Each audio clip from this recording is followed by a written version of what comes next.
ಒಂದು good news ಇದೆ. ಜಮೀನಿಗೆ ಪೋಡಿ ಮಾಡಿಸಿದ್ರೆ ಸಾಲ, ಸಬ್ಸಿಡಿ ಎಲ್ಲವೂ ಕೂಡ ಸುಲಭ. ಹಾಗಾದ್ರೆ ಏನಿದು ಪೋಡಿ, ಯಾವ ರೀತಿಯಾಗಿ ನಾವು ಮಾಡಿಸೋದು, ಏನೆಲ್ಲ ದಾಖಲೆಗಳು ಬೇಕು, ಇದರಿಂದ ಆಗುವಂತ ಬೆನಿಫಿಟ್ ಏನು, ಇವೆಲ್ಲದರ ಬಗ್ಗೆ ಈ ವಿಡಿಯೋದಲ್ಲಿ ಕಂಪ್ಲೀಟ್ ಮಾಹಿತಿಯನ್ನ ತಿಳಿಸ್ಕೊಡ್ತೀನಿ. ವಿಡಿಯೋವನ್ನ ಕೊನೆ ತನಕ ಮಿಸ್ ಮಾಡದೆ ನೋಡಿ. ಹಾಯ್, ಹಲೋ, ನಮಸ್ಕಾರ, ವೆಲ್ಕಮ್ ಟು ಬಾಸ್ವಾಲಾ ಯೂಟ್ಯೂಬ್ ಚಾನೆಲ್. ನಾನು ಚೈತ್ರ. ಎಸ್ ಸ್ನೇಹಿತರೆ, ನಮ್ಮ ರೈತ ಬಾಂಧವರಿಗೆ ಇವತ್ತಿನ ವಿಡಿಯೋ ತುಂಬಾ ಇಂಪಾರ್ಟೆಂಟ್ ಆಗಿರುತ್ತೆ. ನಿಮ್ಮಲ್ಲಿ ಬಹಳಷ್ಟು ಜನರಿಗೆ ಒಂದು ಸಮಸ್ಯೆ ಕಾಡಿರುತ್ತೆ. ಏನಪ್ಪಾ ಅಂತಂದ್ರೆ, ಜಮೀನು ನಿಮ್ಮ ಹತ್ರನೇ ಇರುತ್ತೆ, ಆದ್ರೆ ಪಹಣಿ ಅಥವಾ RTC ಮಾತ್ರ ಅಣ್ಣ ತಮ್ಮಂದ್ರ ಹೆಸರಲ್ಲಿ ಅಥವಾ ಬೇರೆ ಯಾರದೋ ಹೆಸರಲ್ಲಿ, ಅಂದ್ರೆ ಜಾಯಿಂಟ್ ರೆಕಾರ್ಡ್ ಅಂತ ಹೇಳ್ತೀವಲ್ಲ, ಆ ರೀತಿ ಇರುತ್ತೆ.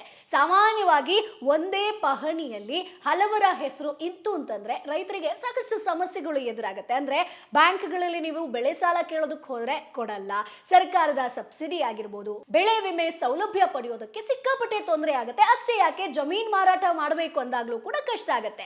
ಇದಕ್ಕೆ ಒಂದೇ ಒಂದು ಪರಿಹಾರ, ಪೋಡಿ ಮಾಡಿಸೋದು ಸ್ನೇಹಿತರೆ, ಪೋಡಿ ನಕ್ಷೆ. ಸೊ ಇವತ್ತಿನ ವಿಡಿಯೋದಲ್ಲಿ ನಾವು ಪೋಡಿ ಅಂತಂದ್ರೇನು, ಪೋಡಿ ನಕ್ಷೆಯನ್ನ ಹೇಗ್ ಮಾಡಿಸೋದು, ಇದರಿಂದ ಏನೇನ್ ಬೆನಿಫಿಟ್ ಇದೆ, ನೀವು ಆಫೀಸ್ಗಳಿಗೆ ಅಲೆಯದೆ ಮನೆಯಲ್ಲೇ ಕೂತು ನಿಮ್ಮ ಮೊಬೈಲ್ ನಲ್ಲೇ ಪೋಡಿ ನಕ್ಷೆ ಯಾವ ರೀತಿಯಾಗಿ ಪಡಿಬಹುದು ಅನ್ನೋದ್ರ ಬಗ್ಗೆ ಕಂಪ್ಲೀಟ್ ಮಾಹಿತಿಯನ್ನ ನೋಡ್ತಾ ಹೋಗೋಣ. ಹಾಗಾಗಿ ವಿಡಿಯೋವನ್ನ ಮಿಸ್ ಮಾಡದೆ ಕೊನೆ ತನಕ ನೋಡಿ. ಸ್ನೇಹಿತರೆ, ಮೊದಲಿಗೆ ಪೋಡಿ ಅಂದ್ರೆ ಏನು ಅಂತ ತಿಳ್ಕೊಳ್ಳೋಣ. ನೋಡಿ, ಒಂದು ಸರ್ವೆ ನಂಬರ್ ಅಲ್ಲಿ ಒಂದಕ್ಕಿಂತ ಹೆಚ್ಚು ಮಾಲೀಕರು ಇದ್ದಾಗ ಆ ಜಮೀನನ್ನ ಅಧಿಕೃತವಾಗಿ ವಿಂಗಡಿಸಿ ಡಿವೈಡ್ ಮಾಡಿ ಪ್ರತಿಯೊಬ್ಬರಿಗೂ ಹಿಸ್ಸಾ ನಂಬರ್ ಅನ್ನ ಕೊಟ್ಟು ಅವರ ಹೆಸರಿಗೆ ಪ್ರತ್ಯೇಕವಾದ ಪಹಣಿ ಅಥವಾ RTC ಮಾಡ್ಕೊಳ್ಳೋದೆ ಪೋಡಿ ಸ್ನೇಹಿತರೆ. ಇದರಿಂದ ನೀವು ನಿಮ್ಮ ಜಮೀನಿನ ಸಂಪೂರ್ಣ ಹಾಗೆ ಸ್ವತಂತ್ರ ಮಾಲೀಕತ್ವವನ್ನ ಪಡಿತೀರಾ.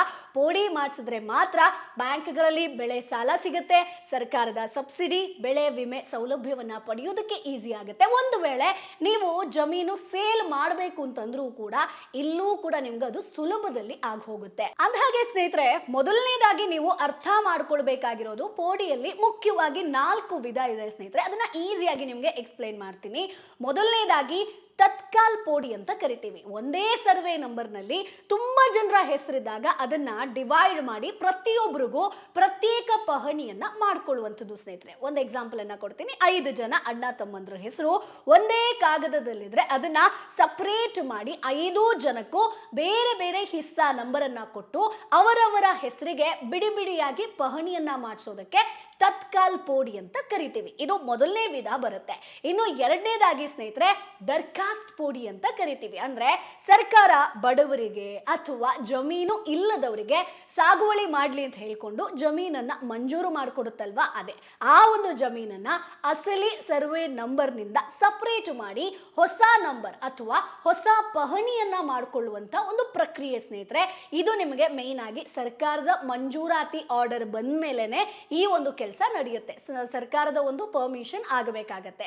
ಇನ್ನು ಮೂರನೇದಾಗಿ ಸ್ನೇಹಿತರೆ, ಆಲಿನೇಷನ್ ಪೋಡಿ ಅಂತ ಕರಿತೀವಿ. ಅಂದ್ರೆ ಹೊಲ ಅಥವಾ ತೋಟದ ಜಮೀನನ್ನ ಮನೆ ಕಟ್ಟೋದಕ್ಕೆ, ಅಂದ್ರೆ ಸೈಟ್ ಆಗಿರ್ಬೋದು, ಫ್ಯಾಕ್ಟರಿ ಮಾಡೋದಕ್ಕಾಗಿರ್ಬೋದು, ಬೇರೆ ಯಾವುದಾದ್ರೂ ಒಂದು ಕೃಷಿಯೇತರ ಕೆಲಸಕ್ಕೆ, ಕೃಷಿ ಬಿಟ್ಟು ಬೇರೆ ಕೆಲಸಕ್ಕೆ ನೀವು ಕನ್ವರ್ಟ್ ಮಾಡ್ತೀರಾ ಅಂತಂದ್ರೆ ಆ ಜಾಗವನ್ನ ಹಳೆ ಕೃಷಿ ಸರ್ವೆ ನಂಬರ್ ನಿಂದ ಬೇರ್ಪಡಿಸಿ ಹೊಸ ಸರ್ವೆ ನಂಬರ್ ಅನ್ನ ಕೊಡುವಂಥದ್ದು. ಅಂದ್ರೆ ವ್ಯವಸಾಯದ ಭೂಮಿ ಕಮರ್ಷಿಯಲ್ ಆದಾಗ ಅದಕ್ಕೊಂದು ಹೊಸ ದಾಖಲೆ ಬೇಕಲ್ವಾ, ಅದೇ ಪ್ರಕ್ರಿಯೆ ಈ ಮೂರನೇ ವಿಧದಲ್ಲಿ ಬರುತ್ತೆ. ಇನ್ನು ನಾಲ್ಕನೇದಾಗಿ ಮ್ಯೂಟೇಷನ್ ಪೋಡಿ ಅಂತ ಕರಿತೀವಿ. ಇದು ಜಮೀನಿನ ಮಾಲೀಕತ್ವ ಬದಲಾಯಿಸುವಂತ ಕೆಲಸ. ಅಂದ್ರೆ ಒಬ್ಬರ ಹೆಸರಿಂದ ಇನ್ನೊಬ್ಬರ ಹೆಸರಿಗೆ ಜಮೀನು ವರ್ಗಾವಣೆ ಆಗುವಂಥದ್ದು. ಜಮೀನ್ ಮಾರಾಟ ಮಾಡಿದಾಗ ಅಥವಾ ಅಪ್ಪ ತೀರ್ ಹೋದ ಮೇಲೆ ಮಕ್ಕಳ ಹೆಸರಿಗೆ ಬಂದಾಗ, ಯಾರಾದ್ರೂ ದಾನ ಕೊಟ್ಟಾಗ ಅಥವಾ ಆಸ್ತಿ ಪಾಲು ಆದಾಗ ಪಹಣಿಯಲ್ಲಿ ಹಳೆ ಮಾಲೀಕನ ಹೆಸರನ್ನ ತೆಗೆದು ಹೊಸಬರ ಹೆಸರನ್ನ ಸೇರಿಸೋದಕ್ಕೆ ಮ್ಯೂಟೇಷನ್ ಅಥವಾ ನಾವು ಈಸಿಯಾಗಿ ಖಾತೆ ಬದಲಾವಣೆ ಅಂತ ಹೇಳ್ತೀವಲ್ವಾ, ಅದು 4ನೇ ವಿಧದಲ್ಲಿ ಬರುತ್ತೆ. ಸರಿ, ಈಗ ಪೋಡಿ ಆಯ್ತು. ಈಗ ಪೋಡಿ ನಕ್ಷೆ ಅಂದ್ರೆ ಏನು ಅಂತ ನೋಡೋಣ. ಸರಳವಾಗಿ ಹೇಳಬೇಕು ಅಂತಂದ್ರೆ ಇದು ನಿಮ್ಮ ಜಮೀನಿನ ನಕ್ಷೆ ಇದ್ದಂತೆ. ನಿಮ್ಮ ಜಮೀನ್ ಎಲ್ಲಿದೆ, ಅದರ ಒಂದು ಆಕಾರ ಹೇಗಿದೆ, ಸುತ್ತಮುತ್ತ ಯಾರ ಜಮೀನಿದೆ, ಅದರ ನಿಖರವಾದ ಅಳತೆ ಎಷ್ಟು ಅನ್ನೋದಕ್ಕೆ ಒಂದು ದಾಖಲೆ ಬೇಕಲ್ವಾ, ಅದೇ ಇದು.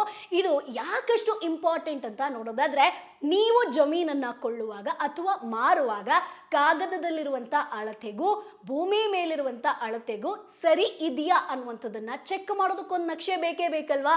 ಸೊ ಇದು ಇಲ್ಲದಿದ್ರೆ ಮುಂದೆ ಮೋಸ ಹೋಗುವಂತ ಚಾನ್ಸಸ್ ಹೆಚ್ಚಿರುತ್ತೆ. ಯಾಕಂತಂದ್ರೆ ಕಾಗದದಲ್ಲಿ ಒಂದು ಅಳತೆ ತೋರಿಸ್ತಾ ಇರುತ್ತೆ, ನೀವಲ್ಲಿ ನಕ್ಷೆ ಒಂದು ಅಳಿಬೇಕಾದ್ರೆ ಅಲ್ಲಿ ಬೇರೆನೆ ತೋರಿಸ್ತಾ ಇರುತ್ತೆ. ಸೊ ಹಾಗಾಗಿ ಒಂದು ನಿಮಗೆ ದಾಖಲೆ ಬೇಕು ಅಂತಂದ್ರೆ ನೀವು ಪೋಡಿ ನಕ್ಷೆ ಮಾಡಿಸುವಂಥದ್ದು ತುಂಬಾ ಇಂಪಾರ್ಟೆಂಟ್ ಆಗಿರುತ್ತೆ.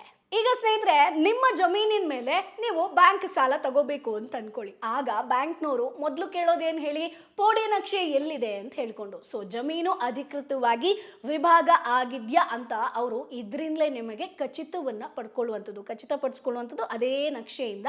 ಸೊ ಅಣ್ಣ ತಮ್ಮಂದ್ರ ಮಧ್ಯೆ ಅಥವಾ ಪಾಲುದಾರರ ಮಧ್ಯೆ ಜಮೀನು ಹಂಚಿಕೆ ಆದಾಗ ಯಾರಿಗೆ ಎಷ್ಟು ಸಿಕ್ಕಿದೆ ಅವರ ಒಂದು ಹದ್ದುಬಸ್ತು ಅಂದ್ರೆ ಗಡಿ ಎಲ್ಲಿದೆ ಅಂತ ಗುರುತಿಸೋದಕ್ಕೆ ಈ ನಕ್ಷೆ ಒಂದ್ ರೀತಿಯಾಗಿ ಕನ್ನಡಿಯಂತೆ ಕೆಲಸ ಮಾಡುತ್ತೆ ಸ್ನೇಹಿತರೆ. ಸೊ ಸರ್ಕಾರದಿಂದ ಪರಿಹಾರ ಸಿಗಬೇಕಾದ್ರೆ ಅಥವಾ ಯಾವುದಾದ್ರೂ ಯೋಜನೆಗೆ ನಿಮ್ಮ ಜಮೀನು ಬೇಕಾದಾಗ ಈ ನಕ್ಷೆಯ ಆಧಾರದ ಮೇಲೆ ಸರ್ಕಾರ ನಿಮಗೆ ಹಣ ಪಾವತಿಯನ್ನ ಮಾಡುತ್ತೆ. ಸೊ ಇದು ಕೂಡ ತುಂಬಾ ಇಂಪಾರ್ಟೆಂಟ್ ಆಗಿರುತ್ತೆ. ಅಷ್ಟೇ ಅಲ್ಲ, ಪಕ್ಕದ ಜಮೀನಿನವರ ಜೊತೆ ಗಡಿ ವಿಚಾರಕ್ಕೆ ಇನ್ ಕೇಸ್ ಜಗಳ ಆಯ್ತು ಅಂತಂದ್ರೆ ಆ ಸಮಸ್ಯೆಯನ್ನ ಸಾಲ್ವ್ ಮಾಡೋದಕ್ಕೂ ಕೂಡ ನಿಮಗೆ ಪೋಡಿ ನಕ್ಷೆ ತುಂಬಾ ಯೂಸ್ಫುಲ್ ಆಗುತ್ತೆ. ಅಂಡ್ ಇನ್ನೊಂದು ನೆನಪಲ್ಲಿ ಇಟ್ಕೊಳ್ಳಿ, RTC ಯಲ್ಲಿ ನಿಮ್ಮ ಹೆಸರಿರೋದು ಎಷ್ಟು ಮುಖ್ಯನೋ ಅದೇ ರೀತಿ ನಿಮ್ಮ ಜಮೀನಿಗೆ ಪ್ರತ್ಯೇಕ ಪೋಡಿ ನಕ್ಷೆ ಇರೋದು ಅಷ್ಟೇ ಇಂಪಾರ್ಟೆಂಟ್ ಆಗಿರುತ್ತೆ. ಇಲ್ದಿದ್ರೆ ಭವಿಷ್ಯದಲ್ಲಿ ಜಮೀನು ಅಳತೆ ಮಾಡುವಾಗ ಸಮಸ್ಯೆ ಎದುರಾಗಬಹುದು. ಅದೇ ನಿಮ್ಮ ಹತ್ರ ಪೋಡಿ ನಕ್ಷೆ ಇತ್ತು ಅಂತಂದ್ರೆ ಈಸಿಯಾಗಿ ಎಲ್ಲ ಪ್ರಾಬ್ಲಮ್ ಸಾಲ್ವ್ ಆಗುತ್ತೆ ಸ್ನೇಹಿತರೆ. ಈಗ ನಿಮ್ಗೊಂದು ಕ್ವಶನ್ ಬರ್ಬೋದು, ಈ ದಾಖಲೆಗಳನ್ನ ಪಡೆಯೋದಕ್ಕೆ ಅರ್ಜಿ ಹೇಗಪ್ಪ ಸಲ್ಲಿಸೋದು ಅಂತ ಹೇಳ್ಕೊಂಡು. ಏನೇನು ದಾಖಲೆಗಳು ಬೇಕು ಅನ್ನೋದನ್ನ ಅದನ್ನ ಎರಡು ನಿಮಗೆ ಯಾವ ರೀತಿ ಆನ್ಲೈನು ಆಫ್ಲೈನ್ ಎರಡರಲ್ಲೂ ಕೂಡ ಹೇಗೆ ಅರ್ಜಿ ಸಲ್ಲಿಸಬೇಕು ಅನ್ನೋದನ್ನ ನಾನು ಕ್ವಿಕ್ ಆಗಿ ಹೇಳ್ತಾ ಹೋಗ್ತೀನಿ.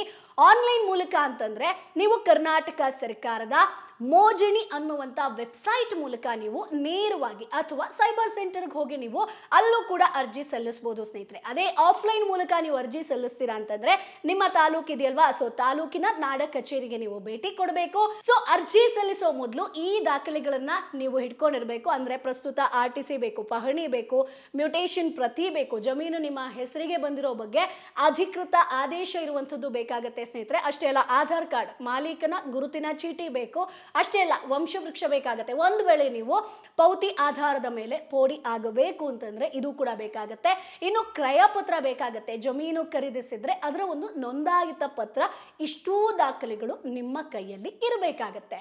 ಇನ್ನು ಸ್ನೇಹಿತರೆ, ಪೋಡಿ ಮಾಡಿಸುವಂತ ಆ ಒಂದು ಸ್ಟೆಪ್ ಪ್ರೊಸೆಸ್ ಏನಿದೆ ಅಂತ ಹೇಳ್ತಾ ಹೋಗ್ತೀನಿ. ಮೊದಲನೇದಾಗಿ ಅರ್ಜಿ ಸಲ್ಲಿಸುವಾಗ ಸರ್ಕಾರದ ನಿಗದಿಪಡಿಸಿದಂತ ಸರ್ವೆ ಶುಲ್ಕವನ್ನ ನೀವಿಲ್ಲಿ ಕಟ್ಟಬೇಕಾಗತ್ತೆ. ಸರ್ವೆ ಫೀಸ್ ಅನ್ನುವಂಥದ್ದು ಇರುತ್ತೆ ಸ್ನೇಹಿತರೆ. ಅದಾದ ಮೇಲೆ ನೀವು ಅರ್ಜಿ ಸಲ್ಲಿಸಿದ ನಂತರ ಕಂದಾಯ ಇಲಾಖೆ ನಿಮ್ಮ ಜಮೀನನ್ನ ಅಳತೆ ಮಾಡೋದಕ್ಕೆ ಒಬ್ಬ ಸರ್ಕಾರಿ ಸರ್ವೇಯರ್ ಅನ್ನ ನೇಮಿಸ್ತಾರೆ ಸ್ನೇಹಿತರೆ. ಸೊ ನಿಮ್ಮ ಒಂದು ಜಾಗಕ್ಕೆ ಜಮೀನಿಗೆ ಬರ್ತಾರವರು. ಸೊ ಸರ್ವೆ ಮಾಡುವ ದಿನಾಂಕವನ್ನ ಅವರು ನಿಗದಿಪಡಿಸ್ತಾರೆ. ನಿಮಗೂ ಹಾಗೆ ನಿಮ್ಮ ಜಮೀನಿನ ಸುತ್ತಮುತ್ತಲಿನ ಮಾಲೀಕರಿಗೂ ಒಂದು ನೋಟಿಸ್ ಅನ್ನ ಕೊಡ್ತಾರೆ ಸ್ನೇಹಿತರೆ. ಯಾಕಂತಂದ್ರೆ ಅಳತೆ ಮಾಡುವಾಗ ಯಾರಿಗೂ ಆಕ್ಷೇಪ ಇರಬಾರ್ದು ಅಂತ ಹೇಳ್ಕೊಂಡು. ಯಾಕಂತಂದ್ರೆ ಸುತ್ತಮುತ್ತಲಿನ ಜಾಗದವರು ಇದು ನಮ್ಮ ಜಾಗ ಅಂತ ಹೇಳ್ಬೋದು, ಇಷ್ಟು ಜಾಗ ನಮ್ದು ಅಂತ ಹೇಳ್ಬೋದು. ಸೊ ಹಾಗಾಗಿ ಎಲ್ಲರನ್ನ ಕೂಡ ಕರೀತಾರೆ. ಅಷ್ಟೇ ಅಲ್ಲ, ನಿಗದಿತ ದಿನ ಏನಿರುತ್ತೋ ಅವತ್ತು ಸರ್ವೇಯರ್ ನಿಮ್ಮ ಒಂದು ಸ್ಥಳಕ್ಕೆ ಬಂದು ಆಧುನಿಕ ಯಂತ್ರ ಅಂದ್ರೆ ETS ಆಗಿರ್ಬೋದು, GPS ಮೂಲಕ ಜಮೀನನ್ನ ಅಳತೆ ಮಾಡ್ತಾರೆ. ನಿಮ್ಮ ಜಮೀನಿನ ಗಡಿಗಳನ್ನ ಅವರು ಗುರುತಿಸ್ತಾ ಹೋಗ್ತಾರೆ. ಅಷ್ಟೇ ಅಲ್ಲ, ಅಳತೆ ಮುಗಿದ ನಂತರ ಕಂಪ್ಲೀಟ್ ಆದ್ಮೇಲೆ ಸರ್ವೇಯರ್ ಅದರ ಒಂದು ನಕ್ಷೆಯನ್ನ ರೆಡಿ ಮಾಡಿ ಕಚೇರಿಗೆ ಅದನ್ನ ಸಬ್ಮಿಟ್ ಮಾಡ್ತಾರೆ. ಇದನ್ನ ಹಿರಿಯ ಅಧಿಕಾರಿಗಳು ಅಂದ್ರೆ assistant director of land records ಇರ್ತಾರಲ್ವಾ, ಸೊ ಅವರು ಪರಿಶೀಲನೆಯನ್ನ ಮಾಡಿ ಅದಾದ್ಮೇಲೆ ಅನುಮೋದನೆಯನ್ನ ಕೊಡ್ತಾರೆ. ಇನ್ ಕೇಸ್ ನಿಮ್ಗೆ ಅನುಮೋದನೆ ಸಿಕ್ತು ಅಂತಂದ್ರೆ ನಿಮ್ಮ ಜಮೀನಿಗೆ ಹೊಸ ಹಿಸ್ಸಾ ನಂಬರ್ ಸಿಗುತ್ತೆ. ಹಾಗೆ ಪಹಣಿಯಲ್ಲಿ RTC ಯಲ್ಲಿ ಬದಲಾವಣೆಯಾಗಿ ನಿಮ್ಮ ಒಂದು ಹೆಸರಿಗೆ ಪ್ರತ್ಯೇಕ ಒಂದು ದಾಖಲೆ ಸೃಷ್ಟಿಯಾಗುತ್ತೆ ಸ್ನೇಹಿತರೆ. ಸೊ ಇಷ್ಟೂ ಪ್ರೊಸೆಸ್ ಇದೆ. ಸೊ ಅಪ್ರೂವಲ್ ಆಗಬೇಕು. ಸೊ ಹಾಗಾಗಿ ಈ ಪೋಡಿ ಅನ್ನೋದು ಕೇವಲ ಒಂದು ಸರ್ಕಾರಿ ಕಾಗದ ಅಲ್ಲ ಸ್ನೇಹಿತರೆ, ಇದು ನಿಮ್ಮ ಕಷ್ಟದ ದುಡಿಮೆಯ ಜಮೀನಿಗೆ ಸಿಗುವಂತ ಅಸಲಿ ಗೌರವ ಹಾಗೆ ಒಂದು ಭದ್ರತೆ ಆಗಿರುತ್ತೆ. ನೆನಪಿಡಿ, ಪಹಣಿಯಲ್ಲಿ ನಿಮ್ಮ ಹೆಸರು ಮಾತ್ರ ಇರೋದು ಎಷ್ಟು ಮುಖ್ಯನೋ ನಿಮ್ಮ ಜಮೀನಿಗೆ ಪ್ರತ್ಯೇಕ ನಕ್ಷೆ ಇರೋದು ಕೂಡ ಅಷ್ಟೇ ಇಂಪಾರ್ಟೆಂಟ್ ಆಗುತ್ತೆ. ದಾಖಲೆಗಳು ಸರಿ ಇಲ್ಲ ಅಂತಂದ್ರೆ ಮಕ್ಕಳಿಗೆ ಅಥವಾ ಆಸ್ತಿ ಹಂಚಿಕೆ ಮಾಡುವಾಗ ದೊಡ್ಡ ತಲೆನೋವಾಗುತ್ತೆ ಅಲ್ವಾ. ಸೊ ಇವತ್ತಿನ ಡಿಜಿಟಲ್ ಕಾಲದಲ್ಲಿ ಸರ್ಕಾರವೇ ಎಲ್ಲವನ್ನ ಈಸಿಗೊಳಿಸ್ತಾ ಇದೆ. ಸೊ ಹಾಗಾಗಿ ಕಚೇರಿಗಳಿಗೆ ಅಲಿಯೋ ಬದಲು ತಂತ್ರಜ್ಞಾನವನ್ನ ಬಳಸ್ಕೊಂಡು ಅದರ ಲಾಭವನ್ನ ಪಡೀರಿ. ನಿಮ್ಮ ಜಮೀನಿನ ಪೋಡಿ ಇನ್ನೂ ಕೂಡ ಆಗಿಲ್ಲ ಅಂತಂದ್ರೆ ಸೂಕ್ತ ದಾಖಲೆಗಳನ್ನ ರೆಡಿ ಮಾಡಿಕೊಂಡು ಈಗಲೇ ಅರ್ಜಿ ಸಲ್ಲಿಸಿ ಸ್ನೇಹಿತರೆ. ಇದರಿಂದ ಭವಿಷ್ಯದಲ್ಲಾಗುವಂತ ಫ್ಯೂಚರಲ್ಲಾಗುವಂತ ಸಮಸ್ಯೆಯನ್ನ ಈಗಲೇ ನೀವು ಸಾಲ್ವ್ ಮಾಡ್ಕೊಳ್ಬಹುದು, ಏನು ಸಮಸ್ಯೆ ಆಗದೆ ಇರೋ ತರ ನೋಡ್ಕೊಳ್ಬಹುದು ಸ್ನೇಹಿತರೆ. ಇದು ಸಾಕಷ್ಟು ಜನರಿಗೆ ಗೊತ್ತಿಲ್ಲ.